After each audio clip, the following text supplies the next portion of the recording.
बऱ्याच लोकांना तुम्ही आप्पा मोठं केलं आणि तुम्ही आता त्यांना सांगताय हे असे त्रास देतात ते त्रास देतात आम्हाला वेगळे त्रास देतात. मला किती लोक सोडून गेले,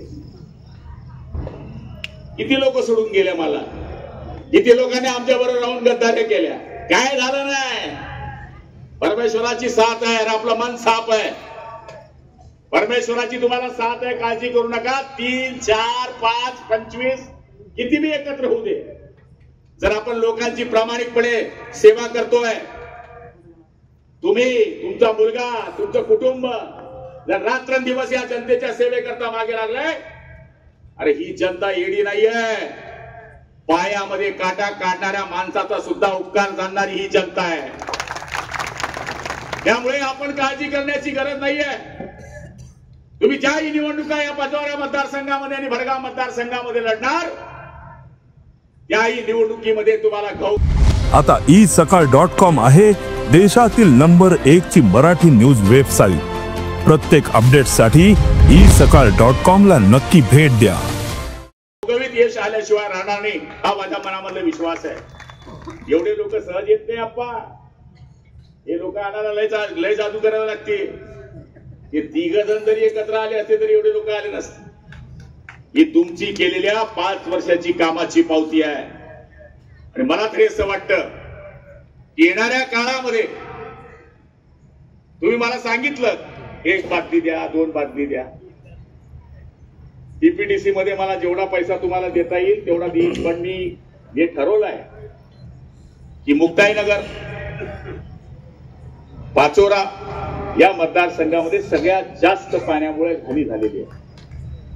त्यामुळे जो 5% पैसा हा डीपीडीसी मधून जिथे पूरग्रस्त भाग आहे तिथे द्यावा, त्याच्यात सगळ्यात जास्त पैसा पाचोरा आणि मुक्ताईनगर तालुक्याला देण्याचं वचन मी आपल्याला या ठिकाणी देतो. गल्ला कमी पडणार नाही. माझ्याकडे जेवढा आहे तेवढा देईन. एकच नाही, 2 दिसू. चिंता करण्याची गरज नाही. शेवटी पालकमंत्री त्यांच्या सगळ्यांच्या सहकार्यामुळे मी आहे. मी नशीबवान आहे. त्यांनी माझ्या डोक्यावर हात सांगितला, गेले म्हणे. अरे त्यांनाच मंत्रीपद भेटते गेलेल्यांना. तू बी तेच का, तूच मंत्री.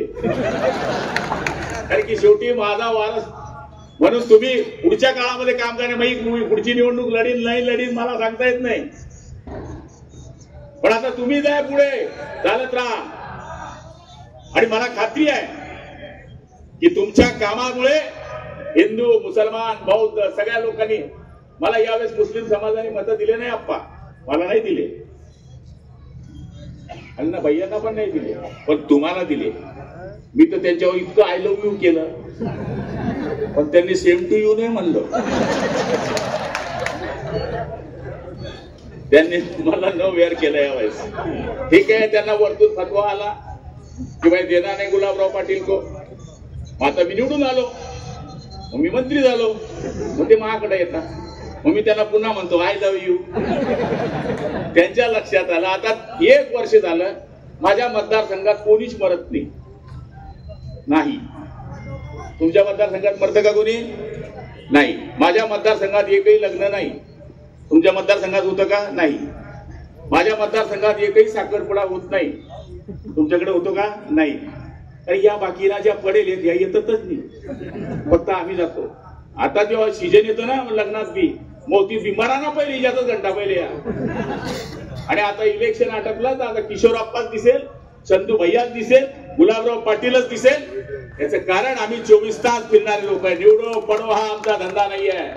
बाळासाहेब नेहमी सांगायचे की सत्ता आली म्हणून माजू नका आणि सत्ता गेली म्हणून लाजू नका. त्या बाळासाहेबांचे आम्ही शिवसैनिक आहोत. म्हणून आज या सुंदर अशा कार्यक्रमाला किशोरप्पांना मी खूप खूप शुभेच्छा देतो की कंटिन्यू 3 वेळेस, मी पण कंटिन्यू 3 वेळेस नाही पहिल्या टप्प्यात होऊ शकलो.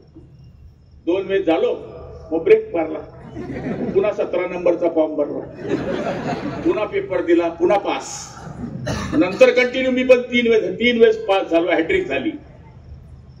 5 वेळेस आमदार आम्ही झालो, 3 वेळेस, 2 वेळेस.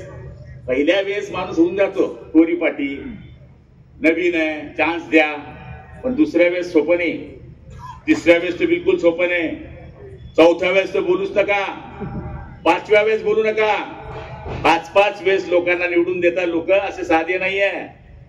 जो तो आपल्या मतदारसंघामध्ये रात्रंदिवस लोकांची कामं करतो. माय बहिणी बोला ना, माणसांनी तरी कंजूसी केली, पण 1,500 घेतलेल्या माझ्या बहिणीने छप्पर फाडके मतं दिली यावेळेस, छप्पर फाडके. लाडक्या बहिणी अशा होत्या यावेळेस, कारण की बदलवून दिला शिंदे साहेबांनी. पहिले माणसाकडे बाई पैसे मागे, आता माणूस बाईकडे पैसे मागतो. शेतका ही परिस्थिती आहे. उलटा कार्यक्रम झाला, उलटा. डायरेक्ट पैसे तर डायरेक्ट 1500. साधा कलाकारी नाही आहे. एसटी मध्ये अशी बसते ती, 80 अर्धा तिकीट, चालली पंढरपूर. एक किमायत शिंदे साहब की है भैया. मुलगी शिकत नाही, आत्महत्या करते. रात्री 2 वाजता शिक्षण मंत्र्याला, रात्री 2 वाजता प्रधान सचिवाला फोन लावून उद्याच्या दिवशी या महाराष्ट्रातली कुठलीच मुलगी शिक्षणाकरता आत्महत्या करू नये म्हणून फुकट मुलीला शिक्षण देण्याचा निर्णय घेणारा एकमेव नेता एकनाथ संभाजी शिंदे. आणि मला तरी असं वाटतं की असा हा आमचा नेता एकनाथरावजी शिंदे साहेब. 31 सीट लोकसभेच्या, 17 सीट आमच्या, त्यांच्या 31. गुलगुले चालून गेले. पंतप्रधान, मुख्यमंत्री कोण, मंत्री कोण ठरली यादी झाली. पण शिंदे साहेब कॉन्फिडंट सांगायचे, काळजी करू नका, सरकार आपलं येणार आहे. खटाखट निर्णय, खटाखट. 1 रुपयात विमा, अर्ध तिकीट, महिलांना 1500. पंढरपूर जायचं असेल तर तिथे आपला प्रवास. काय काय निर्णय घेतले शेतकऱ्यांकरता, एवढे निर्णय घेतले. यास शासन आपल्या दारी स्वतः साहेब आले. जळगाव जिल्ह्यामध्ये माझं चॅलेंज आहे पत्रकार बांधवांना, थोडंफार आमचाही चांगला छापा. 2.5 वर्षात 17 वेळेस येणारा एकमेव मुख्यमंत्री आहे, त्याचं नाव आहे एकनाथ संभाजीराव शिंदे. प्रत्येक थर्मामीटर लावा. रात्री 3 वाजेपर्यंत काम करणारा एकच मुख्यमंत्री आहे, त्याचं नाव आहे एकनाथ संभाजीराव शिंदे. जिथे जिथे पाणी आलं, वादळ आलं नव्हे, ईर्ष्याची दरड पडली, तिथे पोलीस यंत्रणा सांगते की तुम्ही जाऊ नका मुख्यमंत्री महोदय. बीपी शुगर असताना रात्रीच्या 2 वाजेच्या अंधारात चढणारा एकमेव मुख्यमंत्री आहे, त्याचं नाव आहे एकनाथ संभाजी शिंदे.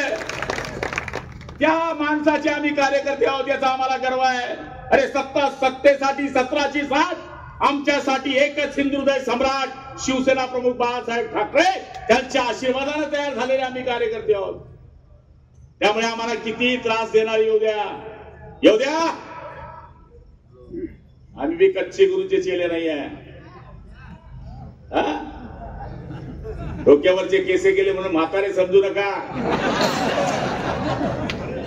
अभी भी जान बाकी है, शेर अभी जिंदा है. त्यामुळे मी आपल्याला खात्री देतो, आप्पासाहेबांच्या सगळ्या बाजू सांगण्याचा 100% मुख्य नेत्यांकडे मी प्रयत्न करेल. उमेदवारीच्या बाबतीमध्ये 2च कॉम्पिटिशन आहे, एक नातनी आणि एक सून. मला लय टेन्शन आहे सासऱ्याला. तर काय करत, इकडे नातनीला सांभाळायचं का इकडे सुनेला सांभाळायचं. पण पोराने आता बिनविरोध बायकोलाच केलं. हे असं आहे, म्हणजे साधी गोष्ट नाही ती. पण आमची नातबाई पण साधी हुशार नाही, पण ती डॉक्टर आहे. तिने कबूल केलं की मी 2-3 दिवसाच्या वरती इथे येऊ शकत नाही. तू काय येऊ नको बेटा इकडे, तुझं भाषण लय आवडतं मला, तू भाषणच करत राहा, आत्यालाच बोलत राहा. एवढंच मी आपल्याला सांगतो. आता वेळ भरपूर झालेली आहे, पण खरंच हा दिव्य सोहळा पाहून मी पांडुरंगाला या ठिकाणी मनन करतो. पांडुरंगाचा आप्पांच्या घरी आहे, 100 वर्षाची वारी जाण्याचं गाव आहे अंतुर्ली. मी पण 3-4 वेळेस वारीच्या वेळेस गेलो आप्पांचे वडील असताना. त्यामुळे पांडुरंगाचा वास त्या घरामध्ये निश्चितपणाने आहे. पांडुरंग त्यांना उदंड आयुष्य देव, बलदंड शक्ती देव. जो किशोरप्पाला आठवा येईल त्याचा सत्यानाश हो. जय महाराष्ट्र. देश विदेशातील प्रत्येक घडामोडींचे लाईव्ह अपडेट मिळवण्यासाठी आता साम टीव्हीच्या सर्व सोशल मीडिया प्लॅटफॉर्मला लाईक, फॉलो आणि सबस्क्राईब करा. तसंच सर्व नोटिफिकेशनसाठी बेल आयकॉन प्रेस करायला विसरू नका.